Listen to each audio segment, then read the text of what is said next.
Welcome to the Healthy Eating video log, 188 pages of transitional raw vegan menu ideas, serving suggestions, and recipes. Hi everyone, this is Alea and this is an episode of Healthy Eating. And today I'm going to talk about texture and flavoring for the raw recipes or the transition recipes. And we're also going to discuss what was on page 21 and 22. And I might take a look at page 19 and 20 also. But basically, 19 through 21 deals with eggs or breakfast food. And I want you to understand, first of all, that you can make just about anything you want, provided you get the texture right and the taste right. It doesn't matter what it is and what your base is. It just matters that you get your texture and your taste right, and the look. It needs to look right. So when you look at that picture on page 19, that looks like scrambled eggs. And that's important. It needs to look like scrambled eggs. It is not scrambled eggs. It has probably as much protein as scrambled eggs would have. It has less fat for sure, and it's definitely better for you and easier to digest. What that is a nut and seed pate. And it's walnuts, it's almonds and sunflower seeds. And then it has the flavorings in it that would make it a Western scramble with a little bit of turmeric. So what I do at the beginning of the week, actually, is I will make up the base for several different dishes so that I'm not spending forever in the kitchen. So, for example, if I'm going to be doing breakfast all week, and I'm going to be doing a breakfast that is going to use eggs, then I will make up this pate at the beginning of the week, and then I will flavor it however I need to flavor it. So I'll make up a large amount of it, and then one morning I'll have a breakfast scramble that's a Southwestern scrambled eggs, and then the next morning I might have just regular scrambled eggs with garlic and a little cheese, and then the next morning I might have just plain scrambled, and then for lunch I might have a tuna salad, and then for another meal I might have a salmon salad. But it's all the same pate with different seasonings put into it. And so this is why I tell you I do not spend forever in the kitchen. I spend very little time in the kitchen. So that's kind of the secret there. And the bacon is on that plate as well, and I talked about bacon in a previous video, so you know that how I did that.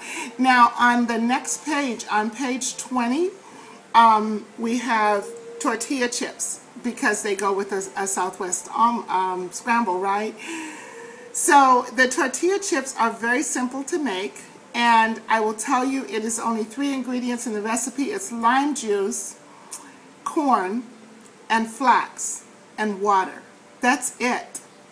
And so you just put those in the Vitamix together, cut corn off the cob, put a little bit of flaxseed in there that's ground, and lime juice and a little bit of water, and you spin it around until you have a paste, smooth it on the Teflex sheet, put it in the dehydrator, and walk away.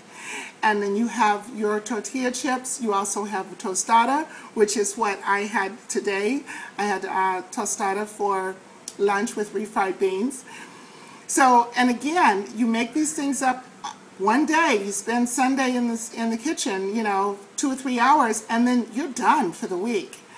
So the sausage that is on page 21, same thing. Again, for all of your meats, when you think about the flavor of meat, it basically is salty and chewy. That's what meat tastes like. So if you're going to make sausage, then you put sage and garlic and pepper and the things that go in sausage. If you're going to make hamburger meat, then you put cumin and onions and, you know, the stuff that goes in hamburger meat. If you're going to have turkey, then you put poultry seasoning. If you're going to have fish, you put fish seasoning. But it's all the same pate. You just put different seasonings in it in order to have it taste like you want it to taste. It's going to look like you want it to look because that's what meat looks like. It looks like ground meat. It's really not nearly as difficult as we seem to make it up to be. Now, the other thing that I want to touch on is the drinks in these two. One of them is lemon water. I keep a glass of water or a bottle of water in the refrigerator, squeeze fresh lemon in it in the morning and drink it. Extremely alkalinizing, very refreshing. The body loves it. So you might want to, you know, just do that as a sort of adjunct to keeping your body alkalinized. And then on the other side, usually by the time we hit our late 20s, and if we're doing anything athletic, then sometimes earlier than that, inflammation becomes an issue in the body. And turmeric is very, very, very good for getting rid of inflammation. Now, what makes the eggs yellow is turmeric. What makes that drink yellow is turmeric. And you can put it in the corn chips, turmeric. So you can get it into a lot of different foods without you know, having to choke down this bitter yellow stuff, because turmeric it's a very bitter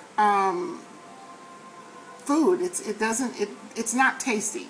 But if you put it into other foods, then it becomes a part of the flavoring, and so then it's not bitter, it's actually rather yummy. The other thing that I want to tell you about is today I had refried beans. Again, beans, of course, cannot be digested raw. The body does not have what it takes in order to digest them, and a lot of the time, even when they're cooked, people have trouble digesting them, and they give them gas and bloating and all of that. I have made refried beans using sunflower seeds and pine nuts.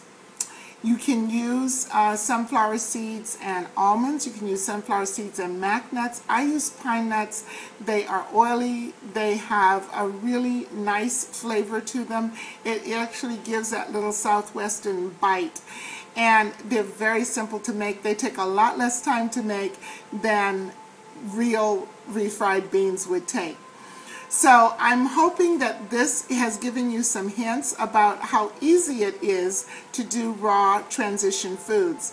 As I have said many, many times before, it's all about taste and texture and appearance, and we want to make sure that we keep our body alkalinized, and this is the easiest way to do it. And you also don't want to put in a lot of fat. So you have to be aware that one avocado will last me a whole week. And you still get the flavor, you still get all that stuff, but you get much less fat. And the fat that you're getting is fat that's good for you. So until next time, have a fabulous day, make something delicious, and enjoy life. Get out there, move your body.